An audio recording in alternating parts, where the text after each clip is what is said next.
Kind of rather unique. Okay, yeah. Um, you could just whenever you're ready, let me know. And Yeah. cool.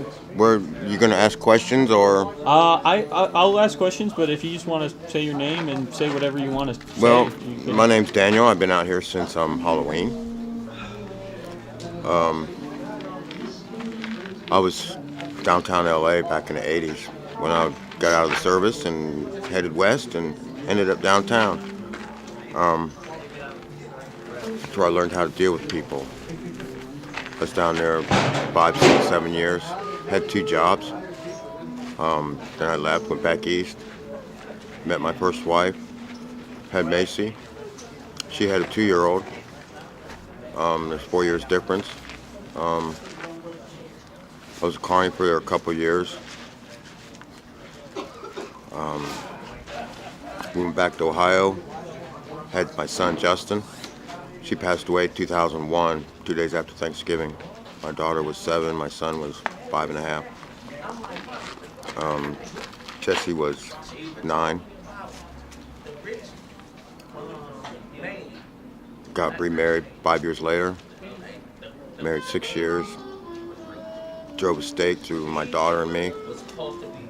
But long story short, 4th of July weekend, 2011. Everything material I lost. My car. Went to jail for a DUI. I wasn't driving, just said I was driving because of my car. Lost my car, lost my license, lost my job at FedEx. I was 2 hours away from the house. They wasn't going to take me to jail or tow my car if I could have somebody come get me, but I was 2 hours away from the house. Just go ahead and take it.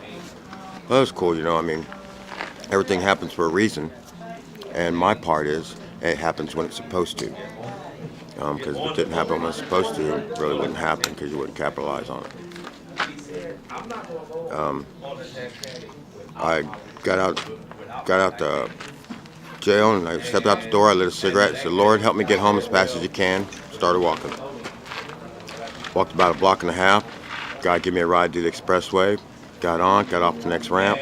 I got out, walked down, stuck my thumb out. Guy stopped. Said, "Where you going?" I said, "Columbus." He says, "Come on, I am too." Couldn't have got home any faster if I'd have drove myself. 2 days later, my wife left. Somebody had less than me.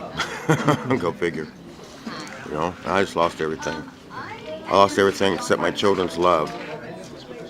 They were okay. I mean, God has thoroughly blessed them today. My daughter's getting ready to be petty officer 2nd class. She's a Navy Seabee. My son works for Honeywell, makes $1,500, $2,000 a week. God love him.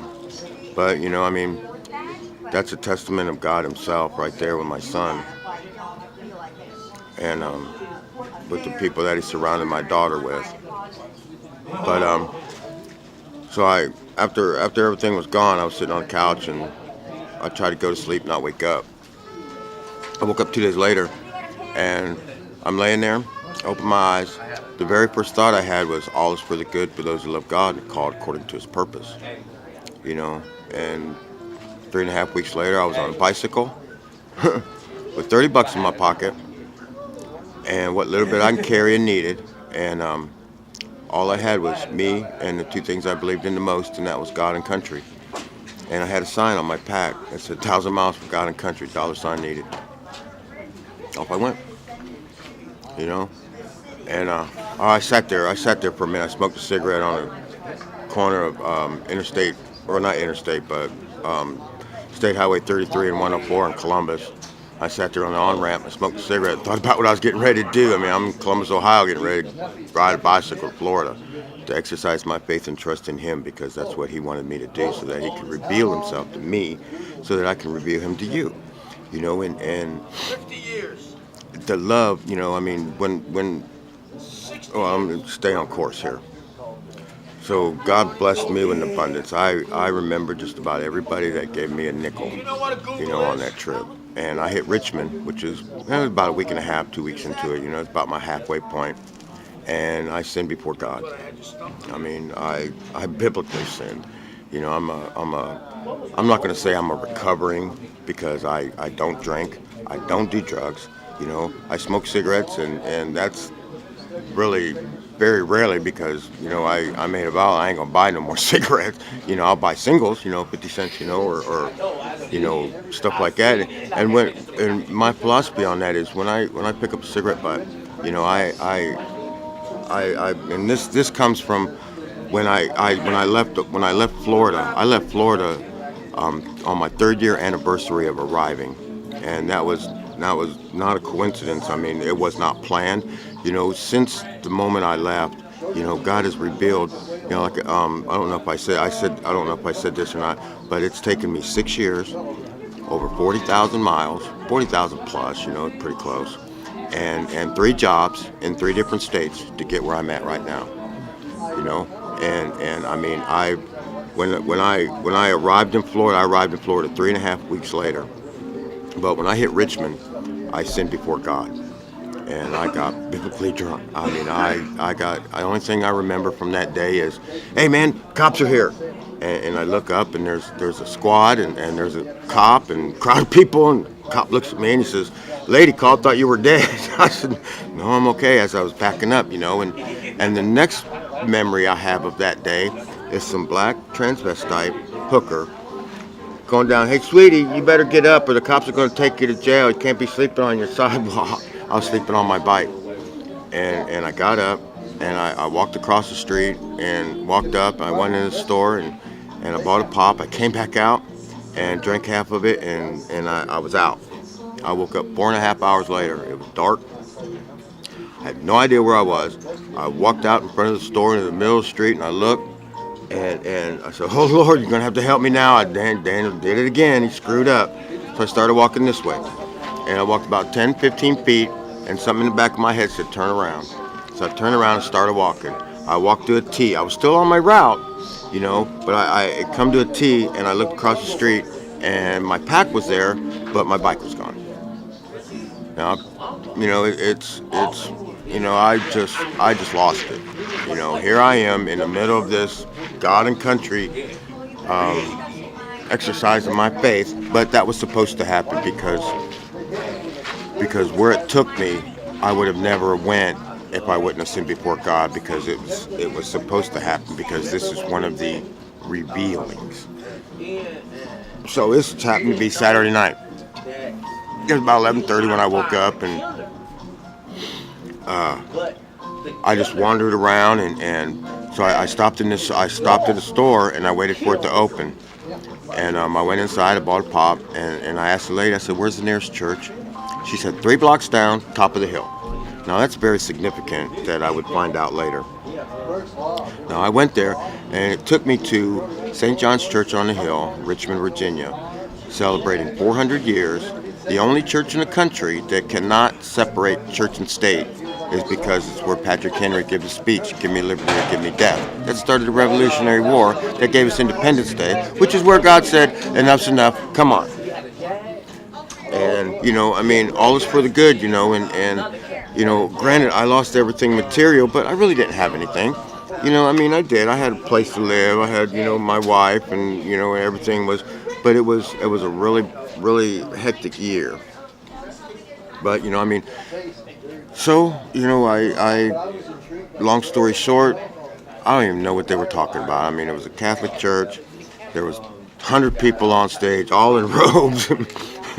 And it was really, an experience. But I found all this information out because this, long story short, a couple took me to Kmart, and they spent about $300. Got me another bike, got me some clothes, and got me squared away, and set me on my way. Now the spectrum of my trip changed. My load was lighter, but yet God only provided my needs. He didn't bless me with abundance like he did before, and there's a couple of instances,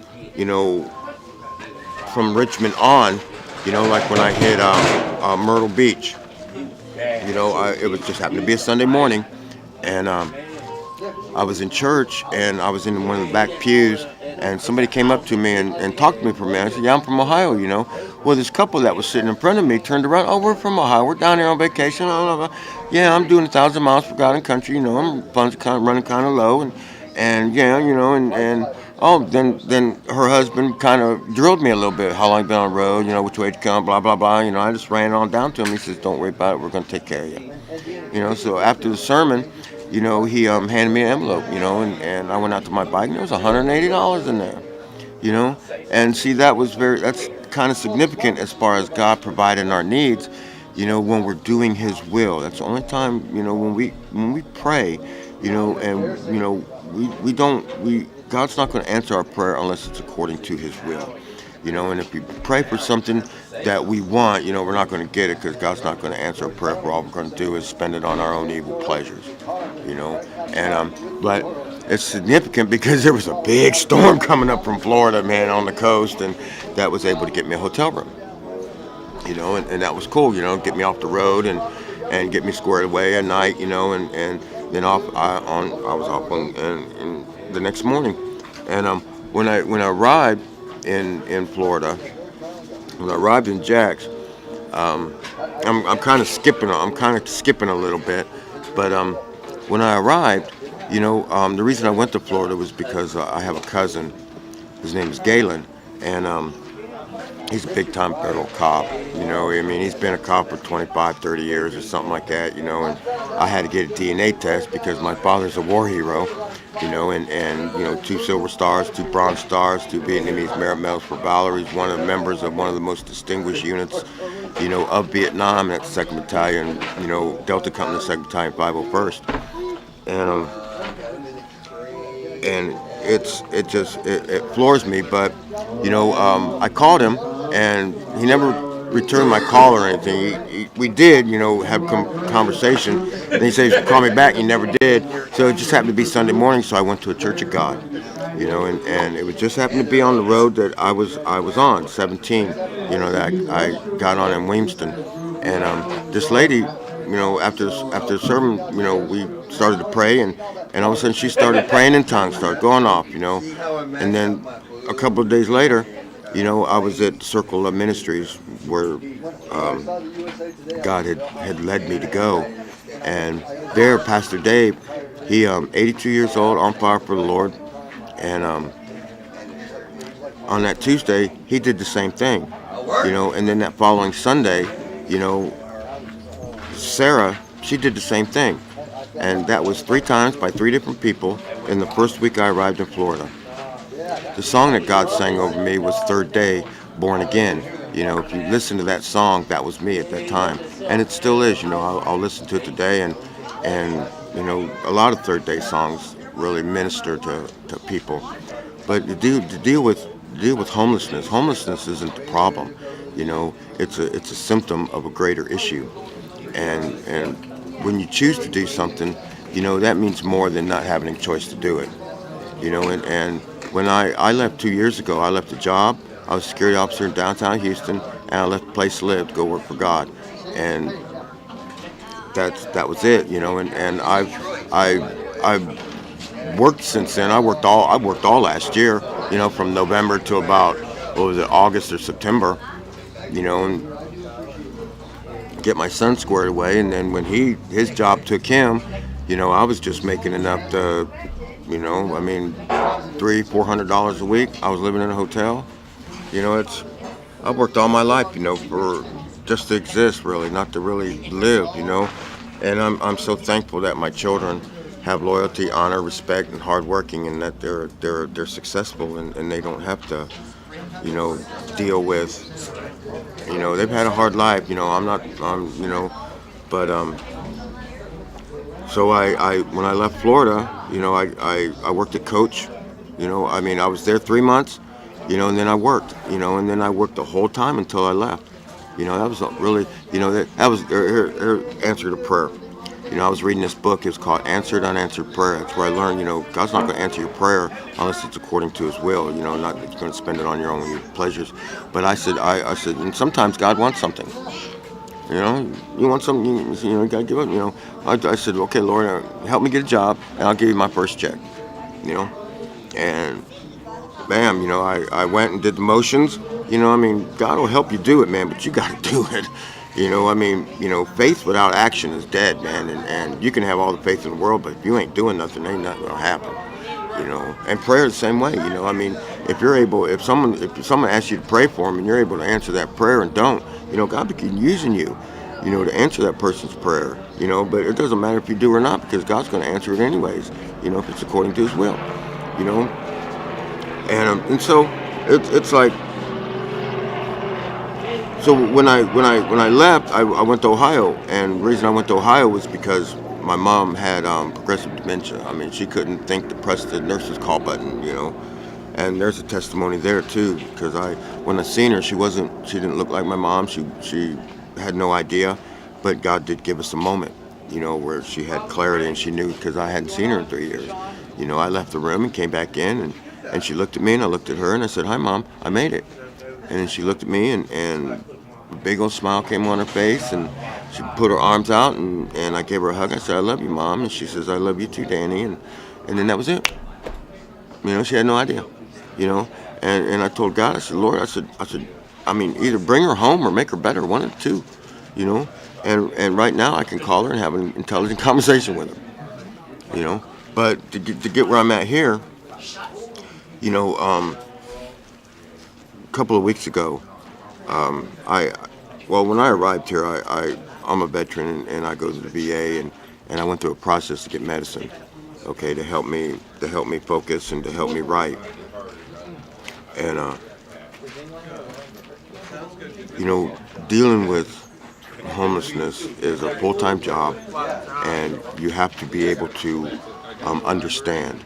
You know, understanding is the very most important thing. You know, if you're trying to help people and you don't understand and you don't understand the people that you're trying to help, it's not going to work, because it's going to drive you nuts.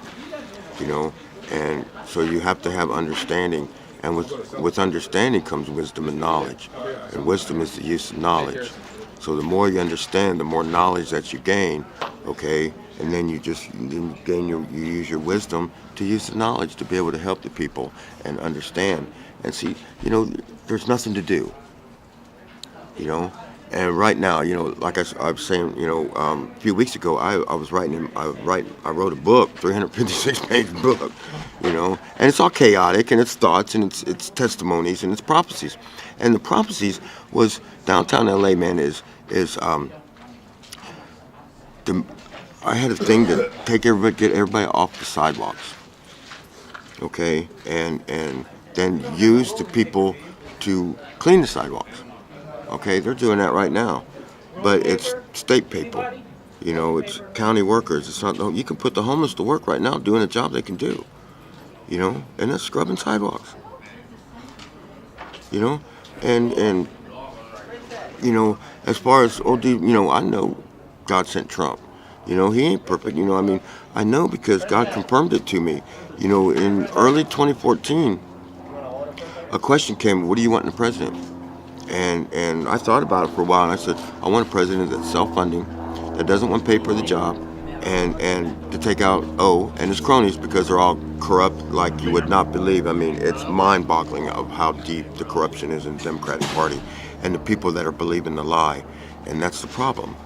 You know, the truth is the new hate speech, because people have been believing the lie so long that when you tell them the truth, they don't want to admit that they were wrong. You know, so you know, and like that one guy I don't even know that said Trump said shithole country. Sorry for my French, but I had this thing to invite Trump down to a Democratic made shithole.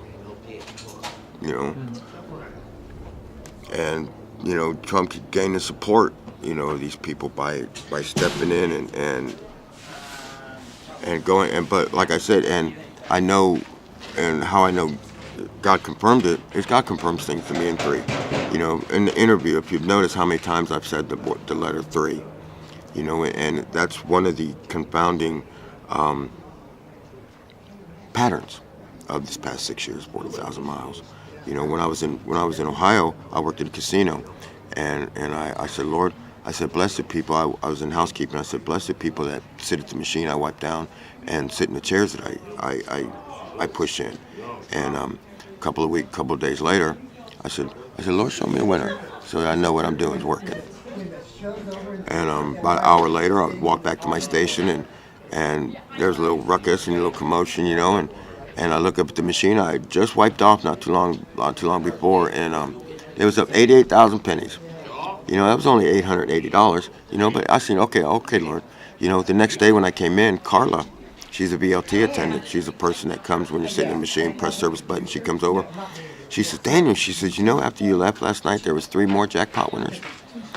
She had no idea. She just, and I said, all right, Lord. And that's there.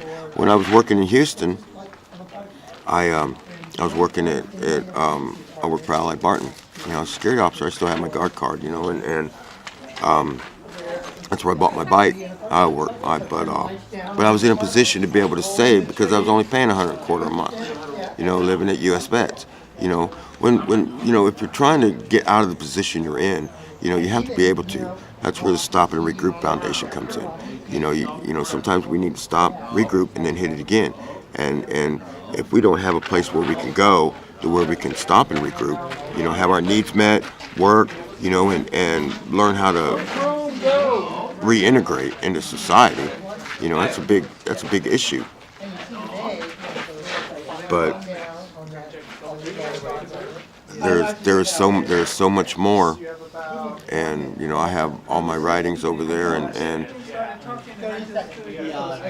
don't know what else to say really. I was just gonna ask, what do you think is what would you like the average person to know about homelessness if they have no idea anything about homelessness? What would you like them to know?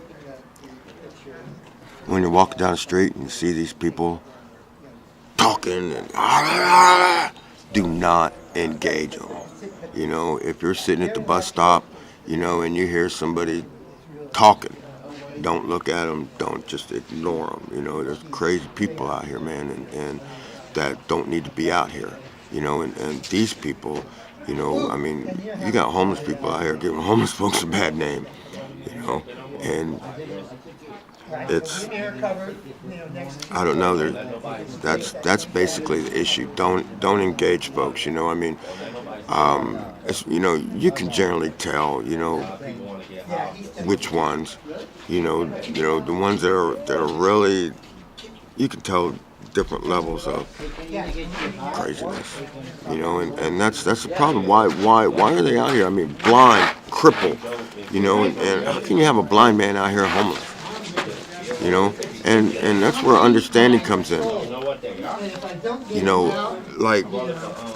How it's hard to relate to people if you've never been in that situation, and especially understanding. It's hard for me to relate people that are in constant pain, but now I'm gaining understanding because I'm in constant pain, and I don't like it, and I've never been that way. My feet kill me every time I take a step. And there's, it is what it is, and I'm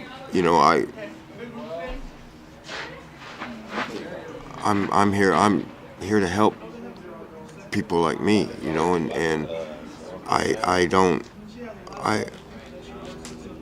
don't know how to do it, I have this, God has given me this testimony, and I don't know how to utilize it. I'm supposed to write it down. I'm supposed to tell people. I'm supposed to, God loves us, And one of the things He told me is, Amos 3:11. It says, there will be a great famine among the land, says the Lord. Not a famine of food or a thirst for water, but a famine of hearing the words of the Lord. If that happens, it's, So understanding, and don't engage a lot of folks, man. And there's so much more that I have, and I, especially when I did God's Circle, that was so good, and when I met Mike Wolf, from American Pickers, that guy is so down to earth and so real, and he's a wonderful person, and I met him where he drive through the tree, the original one in Leggett, California. That was pretty cool.